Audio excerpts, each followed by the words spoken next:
Hello, thank you for joining me. Today we're looking at the grade 5 C3 piece, The Rain and the Rainbow. I'm not even going to attempt to embarrass myself trying to pronounce the French equivalent of that. The Rain and the Rainbow will do for me.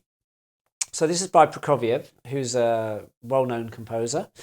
It's a very unusual sounding piece, this. There's some very interesting harmonies going on. So we're going to play through it, you can have a listen, and then we'll break it down afterwards and talk about the key points to keep in mind when learning it. The tempo at the beginning, 90 BPM, so that gives us that kind of tempo. Here we go then.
So let's go back to the start. We begin with something very simple. This right hand part with a crescendo, and then the accented left hand. Don't forget it's in the treble clef at the start, the left hand part. That's the sound we want. And then of course these softer chords in the second bar, followed by, they are tenuto, don't forget those little dashes over the notes. Hopefully at grade 5 level you know this already. Give the notes their full value in bar 2. So it's a very legato effect there. No pedalling required at the start, I don't think. So we can play it from the beginning without any pedal. And that contrast between beat 3 and 4, sort of loud and then softer, just to get that decrescendo effect in. So it's very important early on that you're going for accuracy on the dynamics. Don't just play the notes and think later on I'll do the dynamics. Learn it from the beginning correctly, then you're always reinforcing the right way of playing it. And then of course, once we get past bar 2, which is full of clef changes, you've got to be very careful because it can be misleading when you look at this. If you're not used to playing pieces where there's lots of changes of clef. For example, in bar 2, that chord in the right hand, followed by that high G, they don't look like they're that far apart from each other pitch-wise, but they are because of the change of clefs. In bar 3, we're still not pedalling. We're going to just start a little quieter and build. And the accent, of course, is the strongest part of the bar, ideally. And then in bar 4, once again, we have tenuto. You don't really have to pedal there either. Some people might be tempted to pedal the second beat to be able to get to beat 3, but it's not overly important.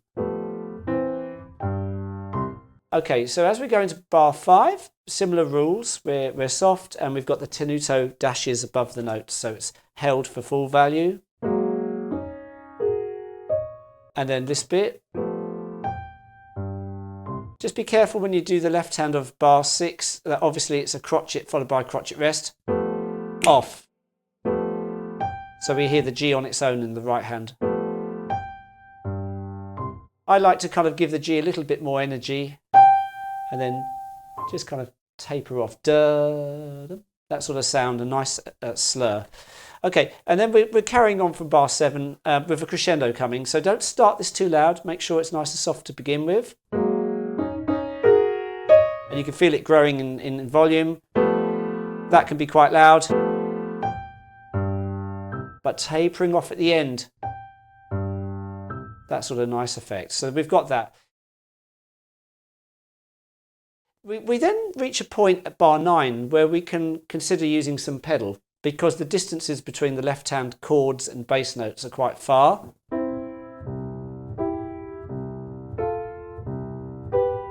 Very important that you really check these clefs out so that you're playing the correct pitches. The right hand is played dolce, so that's sweetly, of course. So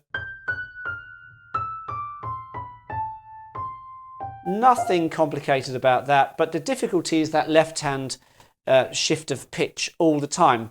If you've not played this kind of music before where your left hand has to move around a lot, it's very important to develop a relaxed technique. So as you're going from one place to another, there's not jerkiness in the movement. Make sure your shoulder isn't sticking up in the air either. These are things which can happen when you're concentrating and not really thinking about your technique necessarily. You're just thinking about the notes. So a good exercise would be something like play the bottom C on the piano, assuming you're playing an 88-note keyboard, and then go to the thumb on middle C, go back down to the bottom C, and then go back up to the thumb on middle C. And practice just doing this. The camera will show you this.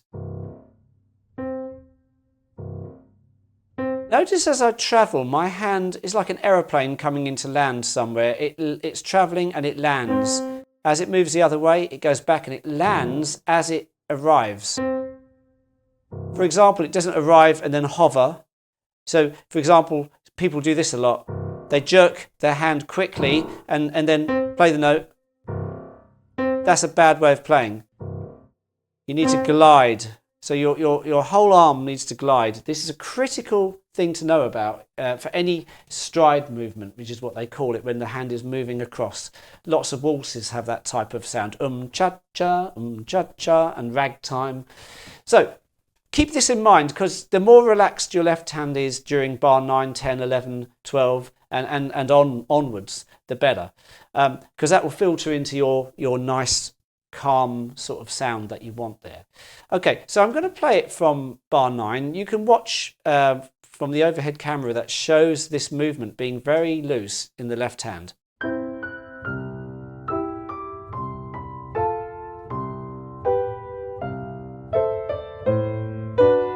Obviously we have a poco crescendo, a little crescendo coming in there. So from bar whatever it is, 11.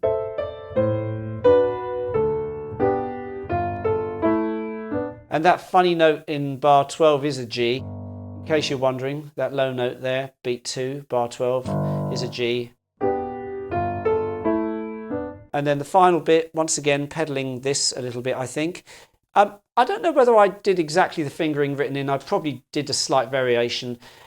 With playing, you don't always have to do every suggested finger number. You might have a way of playing it that works for you. So that's something you can discuss with a teacher if you're hopefully having lessons with someone. So I'm going to go from bar 13. I actually started on a 3. I don't know why I did actually. It's a bit more logical to go for the 5. Just be aware that at this point the difference in dynamics is very subtle. Bar 13, MP, right hand, left hand, P. So the left hand is only accompanying. So you really want to keep that nice and light. Let the right hand sing out above that. There's a danger with left hand notes of overshadowing the right hand generally. So for example, this would be a bad way to play. It's too loud. So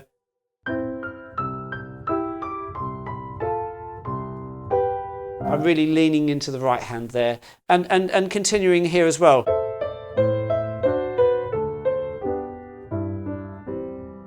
The diminuendo there in bar 15 doesn't have to be immediate. It's just going into bar 16 and getting quieter as it goes. So, you just heard me play it.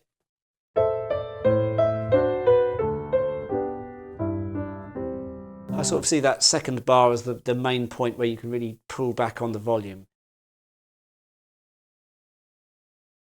And then we reach a point where we get to bar 17 where we probably don't need to pedal at that point. This is a bit like the earlier ideas. We have that kind of chord held for the whole bar.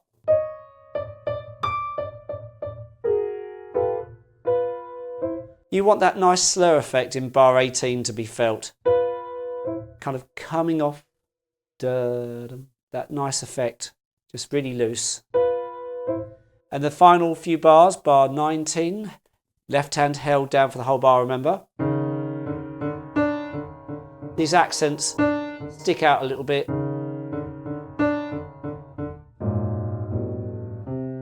This bit sounds very dissonant, doesn't it? That chord there, but it is correct. And at this point, we're really starting to slow down as the writ is about to come. And I like to pedal halfway through that bar.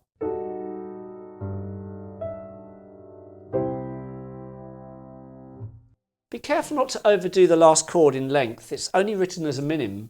So it's a minim that's being played in the context of a writ, which is written above there in bar 20.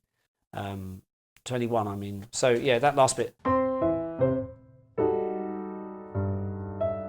1, 2, off. That's about the right length, I would say, for that. So I hope my thoughts on this have been useful to you. Good luck learning it. I say this at the end of every video, really, but I do hope these videos help any of you watching to refine your skills and know what to look out for when you're learning these pieces. Hopefully I'll see you on some of the next videos I'll be making about the rest of the grade 6 pieces and actually grade 7 and 8 I'll be covering as well. So yeah, good luck with this and hopefully see you soon. Thanks for watching.